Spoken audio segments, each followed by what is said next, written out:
Good afternoon, everybody, and welcome to the Industrial Relations Committee. I appreciate your attendance today. We've got 3 bills on the agenda, so I'd like to get started. And let's begin with House Bill 548, our Majority Whip. Representative Lindsay is going to present that for Chairman Martin. Representative Lindsay.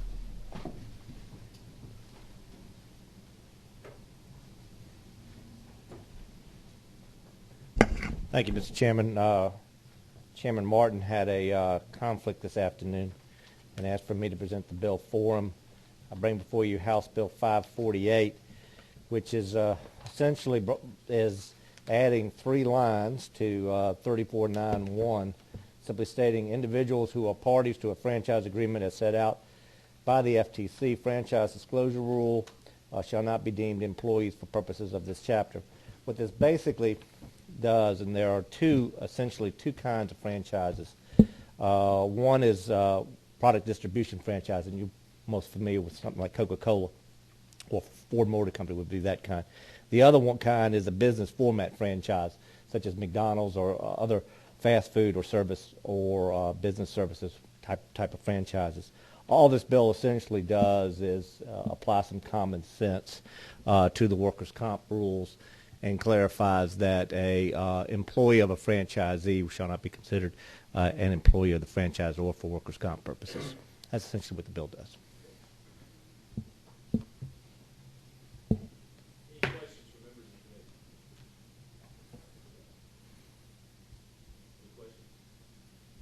Representative Pruitt, any questions? I'd just like to make a motion to okay. Is there any other discussion from members of the committee? Any other discussion? Okay, we have a motion to pass for House Bill 548. We have a second. A motion and second. Is there any other discussion? All those in favor of the passage of House Bill 548, signify by saying aye. Aye. Those opposed, no. The ayes have it. House Bill 548. Move on to the Rules Committee. Thank you, Mr. Chairman. Thank you. Okay, next we have House Bill 897. Representative Harden's here with us today. Representative Harden and Mrs. Pridemore, also the Vice Senator. Welcome. Thank you, Mr. Chairman, members of the committee. With the speed of the whips bill, I'm excited to see the posture of the committee so far. I bring before you House Bill 897. It's basically, I've spoken with many of you about it, simply to revise provisions for the Georgia Workforce Investment Board. Basically, it was a federal program that was not that the state never appropriated. That found its way into code, and this is simply going to correct some language to put the Georgia Workforce Investment Board back in control of the destiny of the department. So with any questions, I'd be glad to answer them. I have someone much, much brighter than myself here also, knowing that I probably won't be able to answer them. Absolutely. Yes, sir. Thank you, Mr. Chairman. Question is, I know that originally in the workforce readiness, we from the Labor Department got roughly $10 million a year. How does this funding reflect on this new setup? Thank you, Representative Pruitt. The Workforce Investment Act is a federal program that all states operate, and it's not an applied for grant.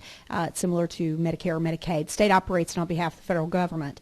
That 10% that was allowable to the Governor's Office of Workforce Development was turned back into the control of the local boards. There are 20 local boards in the state of Georgia that control 95% of the grant, sir. Will this number, I'm sorry, follow up. Will this number be increased under this legislation? Will there be more funds available to do what you need done? That's what I'm hoping for, but I'm just asking. Not under this legislation, but on action of executive order that was filed in December, sir. Very good. Thank you. Thank you, Ms. President. Thank you. Okay, what's the will of the committee? Okay, we got a motion to pass. Do we have a second? Second. We have a motion and a second. Is there any other discussion? Hearing none, all those in favor of the passage of House Bill 897 signify by saying aye. Aye. Anybody opposed? Motion carries. The passage of 897. Move on to the Rules Committee. Thank you. Thank you, Mr. Chairman, members. Okay, next we have a committee substitute to House Bill 971. And I'd like to invite Bobby Potter to come up and tell us about 971 days. Mr. Potter, I think I was a representative there. You did indeed. You represent many people. I'm representing some folks, but not in the manner that y'all do. Thank you very much. Yes, sir. Mr. Chairman, thank you and members of the committee.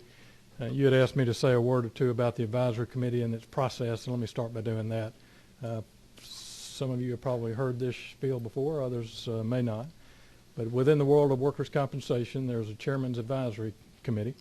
It is appointed by the chairman. It has existed for at least 20 years.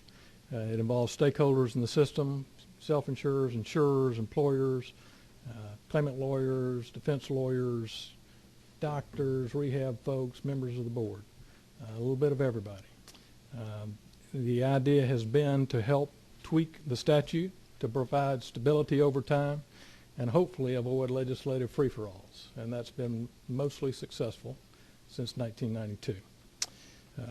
Within that group, just like within the legislature, there are competing interests.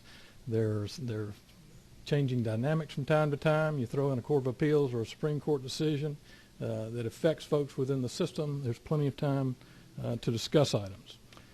This group does that as opposed to bringing everything right here. It also vets ideas that are brought from folks that are not in the group and takes a look at that and recommends those to you or not. That's as part of today's package. So what we try to do is hopefully bring to you all a balanced package where you can say grace over it.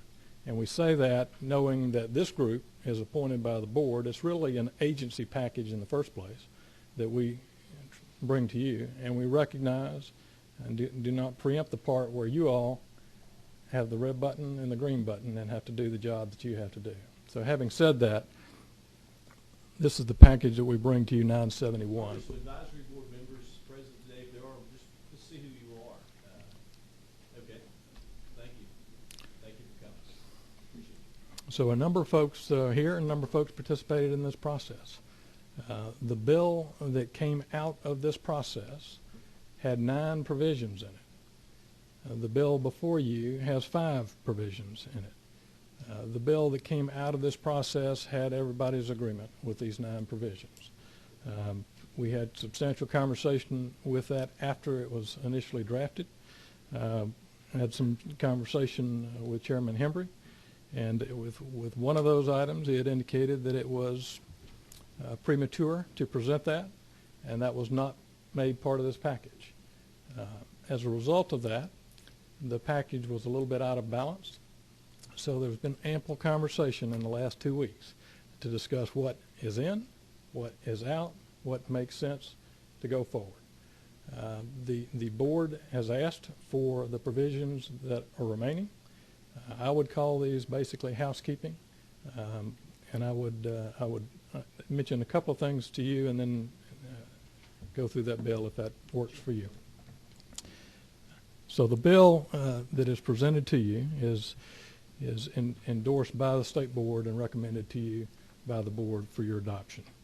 Without dwelling on what is not in there, there are 4 items that are not, and y'all may have heard some of this. There was something called medical treatment guidelines, and there was authorization language to provide that.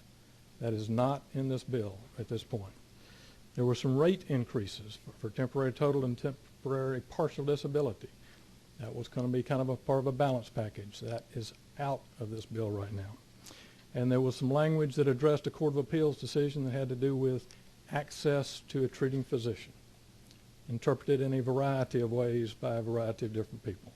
There was an effort to interpret that. That is out of this bill. So those 4 items, if you heard about that, they are not included. What is included are 5 items. Section 1 is a relatively esoteric piece of information, but it allows the board to require some language in a settlement agreement to protect an employee, generally an employee who's unrepresented, so that there's not a Social Security offset that would adversely affect that employee. Section 2 is a piece that was requested by NCCI and FCCI. NCCI is the licensed rating organization.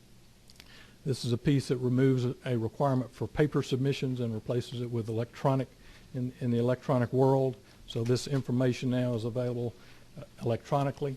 There was a concern along the way and that was referred to the insurance agents world. They vetted that out, asked for a piece that is in there now that makes it clear that this information is available. That is in there. Section 3 is what's called an ICMS fix. The board now sends out awards and approval of settlements electronically, like a lot of things that happen in the judicial world electronically. In this provision, if it goes out electronically, there's a provision in the code that if a settlement is not paid within 20 days, there's a 20% penalty, automatic. So if there's a $100,000 settlement that has been approved and the employer and insured do not pay it within 20 days, they are subject to a $20,000 penalty. Here the catch is, if that goes out electronically, but it does not go out, and there is no notice given to pay that, this provision indicates that if it's the board's fault, essentially, that they have it within their power to waive the penalty if no notice has been given in the first place. That's Section 3. Section 4 expands the board's jurisdiction relative to settlements before it gets to probate court. It moves it from a $50,000 settlement to $100,000. That is a matter of streamlining and efficiency, makes it less cumbersome. That was requested by the board with some of the circumstances that have occurred there. In Section 5 is an update to the hearing loss section. It has been in the code for years. This brings it in line with current medical standards, adds one additional frequency, and it deletes a reference to a group that no longer exists. That's it. That's the 5 provisions. On behalf of the board, I would ask you all to pass that out. We'd ask for your favorable consideration for those provisions. Very nicely done, sir. Thank you. You're a wise attorney. Very good. Any questions from Mr. Potter, from the members? Any questions?